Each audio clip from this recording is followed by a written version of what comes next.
हमारा भी कॉलेज के बाद सभी चाहते हैं कि ज़िंदगी में कामयाबी हासिल हो। सब लोगों के सपने होते हैं। लाखों लोग तैयारी करते हैं एग्ज़ाम की, लेकिन बहुत गिरते लोग ऐसे होते हैं जो कामयाब हो जाते हैं। क्लासेस तो रोज़ होती है और अलग अलग तरह की बातें हम आपको बताते रहते हैं, लेकिन सफलता की कहानी की सफलता कैसे हासिल की जा सकती है अगर एक कामयाब इंसान से सुनी जाए तो मुझे लगता है कि बहुत ज़्यादा कारगर सिद्ध हो सकती है। तो आज की कड़ी में हमारे बीच में मिस्टर राज भगत नेगी, जो कि किन्नौर से बिलोंग करते हैं। 2018 मार्च के महीने में इन्होंने हमें ज्वाइन किया था और एचएस की तैयारी हमारे साथ शुरू की थी। तो 2018 से लेकर 2021 तक की जर्नी प्रिपरेशन की कैसी रही और इस पूरी यात्रा में इन्होंने एचएस की तैयारियाँ की और एचएस में प्रीलिम्स क्वालिफाई किया, मल्टीपल टाइम्स में मेंस क्वालिफाई किया और एमटी का भी इंटरव्यू दिया और इसके अलावा तमाम तरह के और भी एग्ज़ाम दिए। लेकिन अभी हाल ही में एचपी स्टेट कॉपरेटिव बैंक का रिजल्ट आया जिसमें कि इनका सिलेक्शन हो गया। तो हम सब की तरफ से राज भगत जी आपको हार्दिक शुभकामनाएं। तो अब मैं आपसे चाहूँगा कि हमारे जो यंग एस्पिरेंट हैं आप उनको एड्रेस करें, उनके जो भी क्वेश्चन हैं उनको आंसर करें और बताएं कि जब कोई अभी तैयारी शुरू करता है तो किस तरह की स्ट्रैटेजी होनी चाहिए प्रिपरेशन के लिए। तो Raj Bhagat Negi ji please. Good morning all of you. Good morning respected MD sir, आप सभी लोग यहाँ पर आए हैं। आप सभी लोग एचएस की तैयारी कर रहे हैं बैंकिंग। तो मेरी जर्नी शुरू हुई थी 2018 में। एक्चुअली मैं इंडियन नेवी में था, 15 साल सर्विस करने का डिले हुआ। उसका सेकंड जर्नी के लिए मेरे को कुछ स्कोप चाहिए था कि किस तरह तैयारी करें या क्या करें, तो मैंने यहाँ पर ज्वाइन किया था। तो मेरा मेन टारगेट था कि एचएस की तैयारी करूँ, लेकिन साथ साथ एचएस में आप सब जानते हैं कि कितना कंपटीशन लेवल ज़्यादा है और प्रोबेबिलिटी हो सकता है कम है, बहुत कम है, लेकिन अचीवेबल भी है। तो यहाँ पर तैयारी करने के लिए मैंने ज्वाइन किया था। तो उससे मुझे एक ग्रुप मिला था जिससे मैं डिस्कस करता था कि क्या क्या पढ़ना है, कौन सी किताबें पढ़ना है, क्योंकि काफ़ी समय बाद दोबारा पढ़ रहा था। तो उसी के दौरान मेरे को कई अच्छे दोस्त भी मिले, कृष्ण मिला, राजेंद्र मिला। जैसे आप लोग भी बैठे तो आप लोग भी ग्रुप अच्छे से बना लो तो आप डिस्कस करके कर सकते हैं। बाकी मैं ये कह सकता हूँ कि तैयारी करने के लिए 2-3 चीज़ें बहुत इंपॉर्टेंट है। मेरा मानना है कि डिसिप्लिन सबसे इम्पोर्टेंट है, उसके अलावा आपका फोकस बहुत अच्छा होना चाहिए और सिंसियरली आप कंटिन्यूसली तैयारी करते हैं। कभी भी बीच में ब्रेक मत दो। हो सकता है ब्रेक कभी भी हो सकता है कि मल्टीपल टाइम आपको सफलता ना मिले, ज़रूरी नहीं है कि मिल ही जाए, लेकिन ये ज़रूरी है कि अगर आप कंटिन्यूस करते रहेंगे तो आपको मिल ही जाएगा कहीं से। तो यही मैं बोलूँगा सबके लिए। और दूसरी बात, तो अगर किसी कंपटीशन की तैयारी कर रहे हैं तो मैं उसके बारे में पता कर लो कि क्या चीज़ है कंपटीशन के लिए, क्या चीज़, उसका सिलेबस, उसके लिए रिसोर्सेज जो आपको यहाँ पर भी हेल्प मिल जाएगा कि क्या क्या तैयारी करना है और कंटिन्यूसली उसको तैयारी करते हैं। अभी आप लोग सभी तैयारी कर रहे हैं तो मैं जानना चाहता हूँ कि कुछ अगर कोई क्वेरी है आप लोगों का तो अगर बोलना चाहें, पूछना चाहें किसी में से किस तरह तैयारी करना है। स्पेसिफिकली मैं एचएस के लिए बताना चाहता हूँ कि अगर पढ़ना है तो आप राइटिंग प्रैक्टिस शुरू से ही करते हैं, उसी से आपका मार्क ठीक हो पाएगा। अदरवाइज वहाँ लिखने के लिए बहुत कुछ होता है तो टाइम मैनेज नहीं हो पाता। तो ये ध्यान रखें। तो कोई क्वेश्चन आप लोग पूछना चाहते हैं? एस्टिमेशन प्रोक्रेस्टिनेशन से कोई इतना मतलब सर कि भाई मतलब बार बार टालना बात को कि भाई अभी अगर कर रहे तो 1 घंटे बाद कर लो। नहीं, ये तो टालना नहीं है आपको। डिसिप्लिन, वही मैं एक चीज़ बता रहा हूँ, आप किसी भी शेड्यूल को फॉलो करें। मान लो आप रात को पढ़ते हो या दिन को पढ़ते हो, लेकिन एक टाइम टेबल बना लें कि इसको करना है तो करना है, आज के दिन ही करना है तो करना है, भले उसको थोड़ा ज़्यादा एफर्ट डालना। आपको ये मत टालने से फिर वो पाइलअप होता जाएगा, फिर मुश्किल होगा।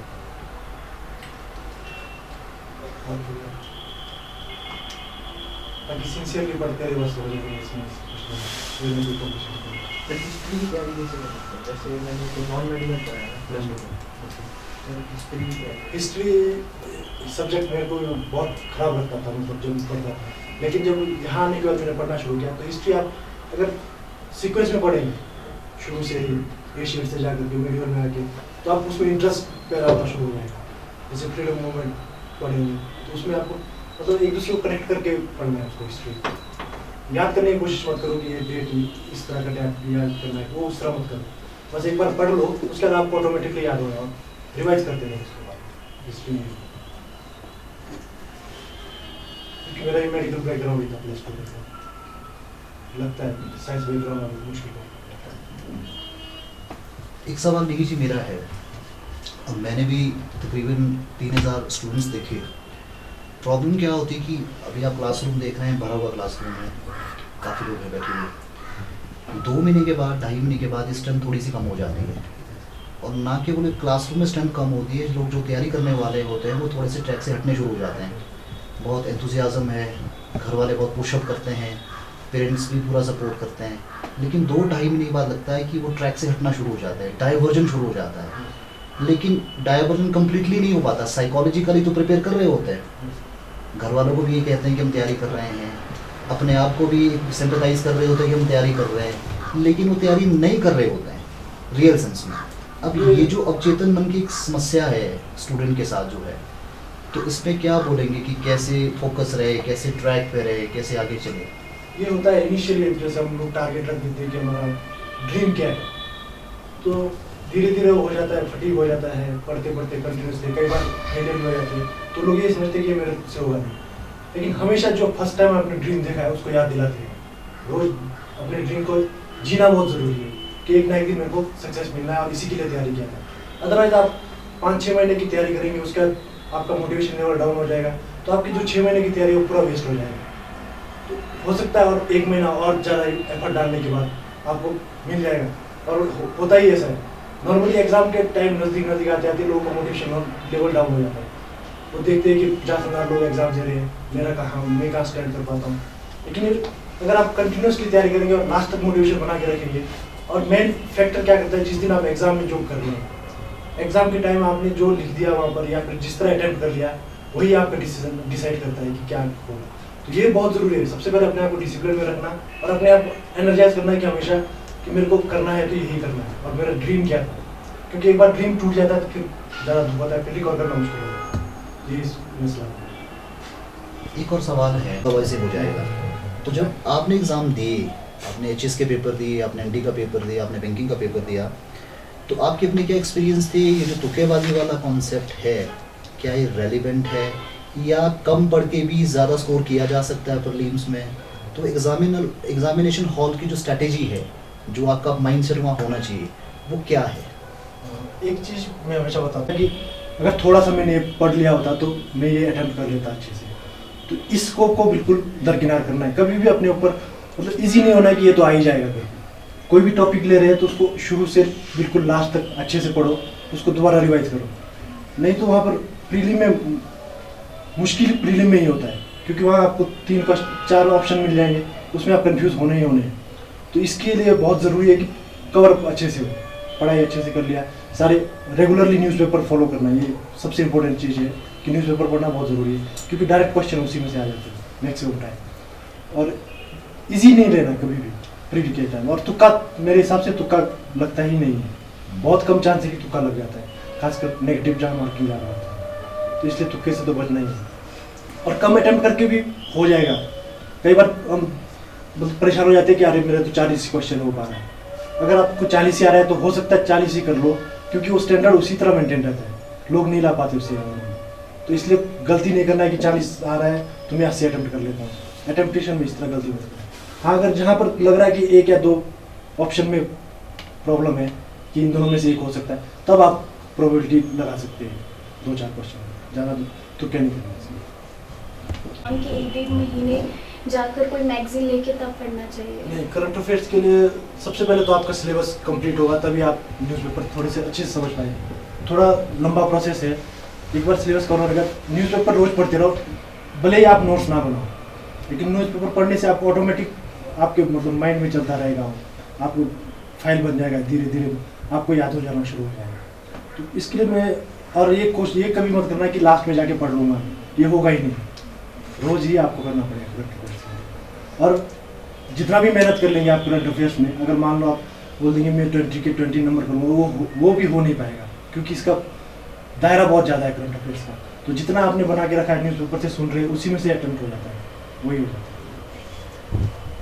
करते हैं जो एलाइड की तैयारियां कर रहे हैं, क्या उनको प्रिलिमिनरी से पहले मेंस की तैयारी कर लेनी चाहिए, या जब आपका प्रीलिम्स एग्ज़ाम हुआ उसके बाद तैयारी शुरू करनी चाहिए? एक आइडियल अप्रोच क्या है और कितना एक ड्यूरेशन, एक एवरेज स्टूडेंट है उसको शुरुआत करनी है तो कितना एक समय लगना चाहिए प्रिपरेशन में? 2 या 3 साल का टारगेट लेके चल रहा है, तो इसलिए प्री से जब भी 1 साल पहले से आप तैयारी शुरू कर लो और पूरा सिलेबस एज पर मेंस के हिसाब से तैयारी है, मेंस के हिसाब से पढ़ना है, पूरा कंप्लीट करना है सिलेबस। उसके बाद प्री से 1 महीने पहले आप 1.5 महीने पहले आप स्पेशली फोकस कर सकते हो प्री के लिए, लेकिन तैयारी आपका मेंस और इंटरव्यू के लेके चलना है।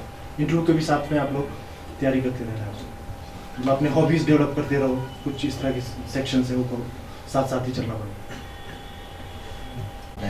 उनके सामने सबसे बड़ा चैलेंज ये होता है कि ह्यूमैनिटी लोगों ने पढ़ा नहीं होता और जो सब्जेक्ट्स वो पढ़ के कॉलेज से कंप्लीट करते हैं उसमें उनकी मास्टरी नहीं होती। तो बहुत बड़े डिलेमा में जीते हैं कि क्या ह्यूमैनिटी की तरफ शिफ्ट कर लेना चाहिए, या कई बार ह्यूमैनिटी के स्टूडेंट्स भी जो होते हैं उनका भी कॉलेज में उस सब्जेक्ट में ना तो बहुत अच्छा टेस्ट बना होता है ना तो बेस बना होता है। तो इस सबसे बड़ा एक सवाल पैदा हो जाता है ग्रेजुएशन के बाद कि ऑप्शन सब्जेक्ट का चुनाव कैसे करें। तो क्या ऐसे बेसिक्स हैं कि वो सारी बातें हम कंसिडर करके एक ऑप्शन का चुनाव कर सकते हैं? फर्स्ट में हो, लेकिन आपको ये भी एनालाइज करना है कि किस सब्जेक्ट में वेटेज ज़्यादा मिल रहा है, क्योंकि आपका इंटरेस्ट हो सकता है लेकिन आप उस इंटरेस्ट को थोड़ा दबा सकते हैं कुछ टाइम के लिए। 6 महीने के लिए तैयार, आप जिसमें स्कोरिंग ज़्यादा है वो सिलेबस ले लो, क्योंकि आपका मेन मोटिव है सिलेक्शन होना। एक बार सिलेक्ट हो गए तो आपको अगर इंटरेस्ट नहीं है तो सब्जेक्ट मत पढ़िए, लेकिन इंटेलिजेंट ऑप्शन ये है कि आप उस सब्जेक्ट को देखें जिसमें मार्किंग सही चल रही है इस टाइम, या किसी ने स्कोर अच्छा किया है या फिर आपको फेवरेबल भी लग रहा है तो वो सब्जेक्ट का चुनाव करेंगे। इंटरेस्ट से ज़्यादा मायने में इसी बात करूँगा कि मार्किंग किस में। बैंकिंग में एग्ज़ाम में मैं बोलूँगा कि मेंस जो मतलब पेपर वाला पेपर रहता है वो टफ रहता है उसमें, तो आपको उसका अच्छे से उसमें अगर मार्किंग लेके आएंगे तब इंटरव्यू में इजी। इंटरव्यू में ज़्यादा डिफिकल्ट लेवल नहीं है इसमें कि मार्किंग वेटेज भी कम है, 50 नंबर या इतना ज़्यादा नहीं रहता। एचएस में थोड़ा डिफरेंस रहता है, इंटरव्यू का ज़्यादा ले लेते हैं। तो कोशिश ये करना कि जितना हो सके आप मेंस वाला जो पेपर है ना उसमें मार्किंग्स कोशिश करके ज़्यादा लेके आना। डिफिकल्टी लेवल तो है बैंकिंग में ज़्यादा ही होते जा रहा है डिफिकल्टी। बैंक एग्ज़ाम की स्ट्रैटेजी में क्या करें? रीजनिंग है, मैथ्स है, इंग्लिश है, आपका जीके वाला पार्ट है। तो जब आप एग्जामिनेशन हॉल में होते हैं तो अटेम्पटेशन कैसे करनी चाहिए, क्योंकि पेपर सारे ऑनलाइन हो रहे हैं, तो कैसे फोकस करें और अटेम्प्ट कितने क्वेश्चन अटेम्प्ट करने चाहिए कि एटलीस्ट कट ऑफ तो पार हो जाए? बैंकिंग में एक्चुअली मेरा भी मैथ बहुत वीक था, तो जो मैं एग्ज़ाम दिया है उसमें मैथ को मैंने सबसे लास्ट में किया था, जितना बहुत कम मैंने अटेम्प्ट किए थे, लेकिन उसके बावजूद भी मेरा क्लियर हुआ था क्योंकि मेरे जो स्ट्रॉन्ग एरिया थे मैंने उस पर ज़्यादा फोकस किया। जैसे HPGK का मैंने अटेम्प्ट किया था, उसके अलावा करंट अफेयर्स, फिर जनरल स्टडीज़ इस पर अटेम्प्ट किया, लॉजिकल्स रीजनिंग इसमें अटेम्प्ट किया। जो मेरा सेक्टर बहुत ख़राब था मैथमेटिक्स का, उसको मैंने लास्ट में किया। भले हो सकता है कि मैंने 2-4 क्वेश्चन अटेम्प्ट किए, लेकिन इसी तरह मैंने किया। कोशिश ये करना चाहिए अपने स्ट्रॉन्ग एरिया को स्ट्रॉन्ग बनाओ। अगर आपका कोई वीक है कोशिश करो उसको भी एज पर लाने की, लेकिन हो सकता है कि वो टाइम ना मिल पाए आपको उसको उसके लेवल में लाने का, तो इसी तरह अटेम्प्ट करिए। स्पेकुलेशन है कि इंटरव्यू के लिए तो बिना अप्रोच के या बिना किसी जानकार के आपका सिलेक्शन नहीं होता, ये कितना सच है? इंटरव्यू काफ़ी इंपॉर्टेंस रखता है। तो इंटरव्यू आप लोग नॉर्मली हम कोई भी तैयारी नहीं करता इंटरव्यू के लिए, लास्ट मोमेंट तक नहीं करते। हम लोग अपना इजीनेस में ले लेते कि हो ही जाएगा इंटरव्यू में तो जाके दे देंगे, लेकिन इंटरव्यू में कोई आपके बारे में जो पढ़ा है आपने वो नहीं पूछा जाएगा, वो आपका एक पर्सनैलिटी चेक है। तो मैं ये सजेस्ट करूँगा कि रोज़ आप 5-10 मिनट शीशे के सामने जाके क्या क्वेश्चन पूछ सकते हैं उनके साइकोलॉजी के हिसाब से वो तैयारी करें, और हो सके तो इंटरव्यू से पहले 2 या 3 दिन पहले 1-2 मॉक टेस्ट ज़रूर दें इंटरव्यू का। उससे आपको लग जाएगा पता कि मेरी कमियाँ कहाँ पर है, तो ताकि इम्प्रूव कर सके एटलीस्ट। और मॉक टेस्ट देने के बाद आपका कॉन्फिडेंस लेवल थोड़ा बढ़ जाएगा, तो वहाँ इंटरव्यू के मेन डे पे आपको परेशानी नहीं होगी। आपका कॉन्फिडेंस लेवल की वजह से आप वहाँ पर ईजिली जवाब दे पाएंगे। तो ये सजेस्ट करूँगा कि मॉक टेस्ट कंपल्सरी दे देना इंटरव्यू के लिए, अगर कोई इंटरव्यू के लिए जा रहा है। चलिए, तो मेरा लास्ट डे था 20th को, और मैं लास्ट कैंडिडेट था इंटरव्यू के लिए। तो मेरे को भी इंटरव्यू का इतना तैयारी नहीं था, तो मैंने भी एक मॉक दिया था यहाँ पर आकर के 2 दिन पहले। जिसमें मेरे को काफ़ी कमियां मेरे को नजर आई, जैसे बैंकिंग सेक्टर के बारे में मेरे को बहुत कम नॉलेज था, तो उसको बेसिक से वो सब पढ़ रहे, तो उससे मेरे को थोड़ा कॉन्फिडेंस आया कि अगर हाँ कोई क्वेश्चन पूछ सकते हैं वहाँ पर तो मैं बता दूंगा। तो जैसे ही मेरा वहाँ पर इंटरव्यू के लिए गया तो फिर थोड़ा लेवल कॉन्फिडेंस आ गया था कि मैं फेस कर लूँगा। तो इंटरव्यू पैनल के पास गया तो वहाँ इंटरव्यू मेरा अच्छा ही है, नॉर्मली बहुत अच्छा बोल सकता हूँ मैं, इंटरव्यू की वजह से मेरा शायद सिलेक्शन हुआ है। तो 3 मेंबर्स थे वहाँ पर, उन्होंने मेरे बैकग्राउंड से पूछना शुरू किया, मेरे गांव के बारे में, मेरा प्रीवियस सर्विसेज के बारे में, और किस लिए बैंक में आना चाहते हैं आप। और 2-4 क्वेश्चन पूछे थे उन्होंने जो बैंकिंग से रिलेटेड थे, जैसे IFSC, नो योर कस्टमर्स, उसके अलावा NEFT and RTGS, इतने क्वेश्चन पूछे थे। बहुत टफ लेवल का नहीं था क्वेश्चन, लेकिन वो नॉर्मली वही जज कर रहे थे कि पर्सनैलिटी किस तरह का है, क्या वो आगे कर पाएगा या नहीं कर पाएगा। तो ये मेन चीज़ है। तो उसमें घबराना नहीं है कि कोई बहुत डिफिकल्ट क्वेश्चन आता है, अगर नहीं भी आता तो आप स्ट्रेट वे बोल दो कि सर मेरे को नहीं आता है, या फिर मैं कोशिश करूँगा कि दोबारा पढ़ा करने की इसी बारे में। ये बहुत इंपॉर्टेंट है, मेंटल हेल्थ बहुत ज़रूरी है, पहली बात बताता हूँ। तो इससे निकलने का एक ही तरीका है कि आप अपने 1-2 दोस्त बहुत अच्छे रखिए, परेशानी ज़्यादा हो रही है तो उनसे बात करिए, थोड़ा बहुत एक दूसरे को उनको भी मोटिवेट करना शुरू करते हैं, खुद भी मोटिवेट हो जाइए। दूसरी बात, रेगुलरली मैं सजेस्ट करूँगा कि आप एक एक्सरसाइज करिए या फिर योगा करिए, कुछ ना कुछ कंपल्सरी करिए। आप लोग यंगस्टर है तो मैं सजेस्ट करूँगा कि आप वॉकिंग रनिंग ही करो, रोज आधा घंटा अपने लिए टाइम दें, उससे काफ़ी फर्क पड़ता है और लॉन्ग रन में यही काम आएगा, क्योंकि आप कंटिन्यूसली 12 घंटा 15 घंटा 1 साल के लिए नहीं पढ़ पाएंगे। अगर आप फिजिकली फिट रहेंगे, मेंटली स्ट्रॉन्ग रहेंगे, तभी आप कंटिन्यूसली लॉन्ग समय तक पढ़ सकते हैं। तो ये बहुत ज़रूरी है, जो मेंटली एबिलिटी की बात की है आपने, इसको कंट्रोल करना होगा। जिसका GS की तैयारी कर रहे होते हैं, तो ऐसी कुछ किताबों का नाम आप बताएंगे जो आपने पढ़ी और जो बिल्कुल बाइबल की तरह है या बेसिकली गीता की तरह है कि जब आप GS की तैयारी कर रहे हैं तो आपको पढ़ना ही पड़ेगा, ऐसा कुछ है या कुछ भी पढ़ा जा सकता है? अगर शुरुआत में तैयारी करें तो मैं सजेस्ट करूँगा कि NCERT पूरा कंप्लीट होना चाहिए, 9th to 10+2 तक का NCERT कवर कर लो। उसके अलावा पॉलिटी के लिए जैसे लक्ष्मीकांत है, वो तो कंपल्सरी पढ़ना ही पड़ेगा आपको।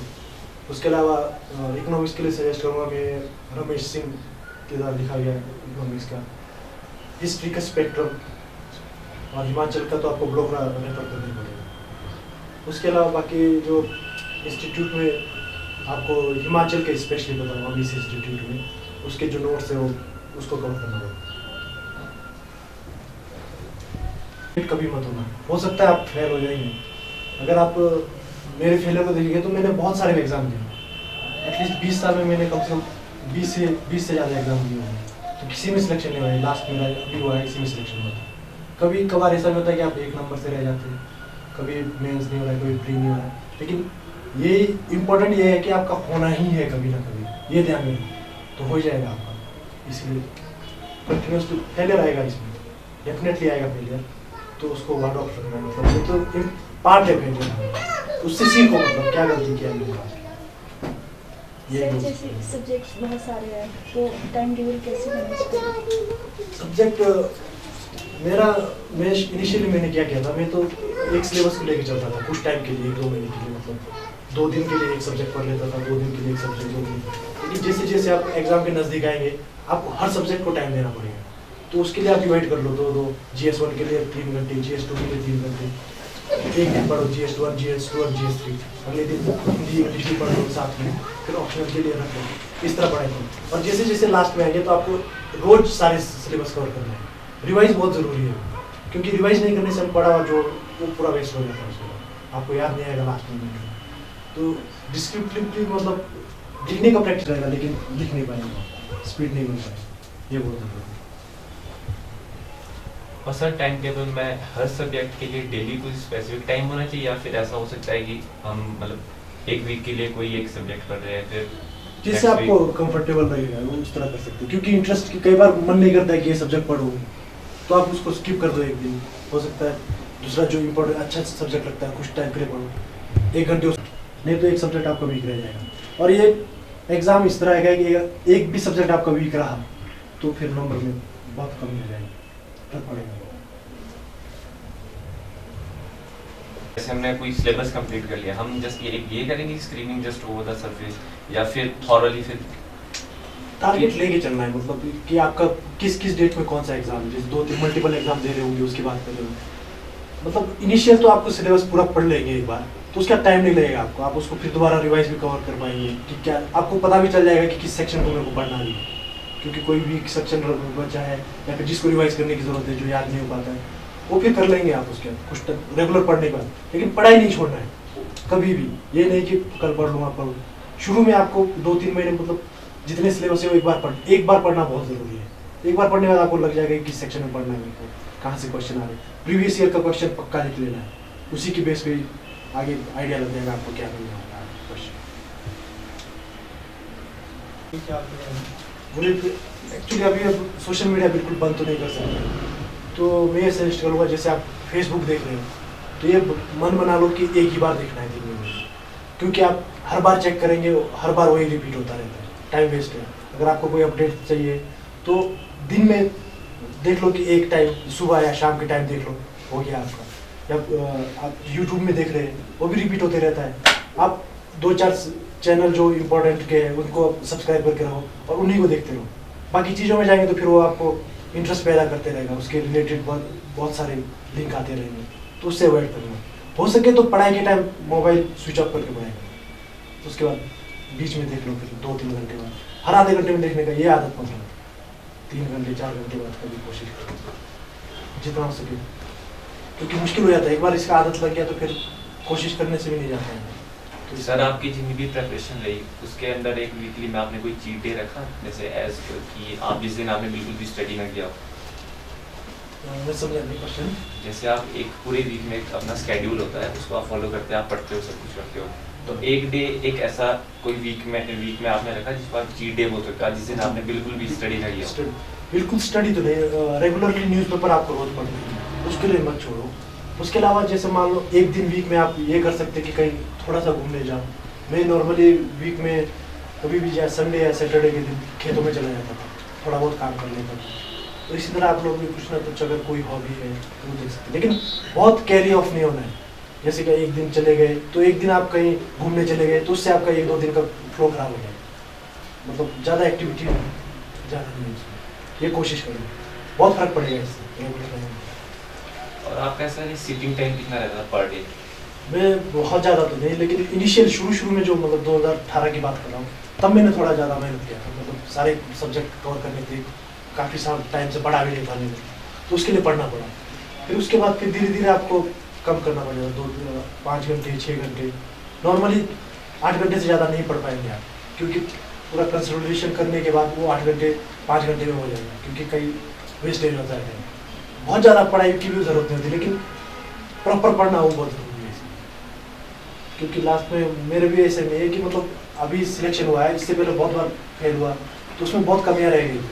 जैसे मैंने राइटिंग प्रैक्टिस नहीं किया था थोड़ा बहुत, या फिर करंट अफेयर्स में कुछ चीज़ें बीच में छोड़ दिया था, तो ये सब चीज़ें और क्वेश्चन है फिर उन्हीं में से आ जाता है, तो ज़्यादा मतलब पेन करता है कि हाँ ये तो मैंने पढ़ा था और ढंग से नहीं पढ़ा, तब ज़्यादा करता है। इसलिए जो पढ़ रहे हैं उसको सिंसियरली अच्छे से पढ़ो।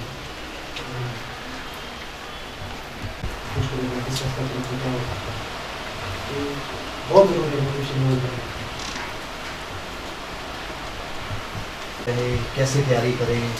यही है कि आप मतलब विजुअलाइज करो कि मेरे को एक दिन ये चीज़ करना है, मतलब मैं इस पोजीशन में चाहता हूँ, या फिर बाकी लोग कितने खुश होंगे आपके पेरेंट्स स्पेशली जब आप उस मुकाम पे आ गए, क्योंकि वो फीलिंग अलग रहता है। कोई भी एग्ज़ाम अगर आप क्रैक कर लेंगे आज के समय में, तो नॉर्मली जो आपके सबसे नज़दीक है पेरेंट्स भी, उनकी खुशी बहुत ज़्यादा है। बाकी लोगों के बारे में सोचें कि क्या बोलेंगे, उसके बारे में अपने लिए करें, बहुत ज़रूरी है अपने, क्योंकि मौका बार बार नहीं मिलेगा।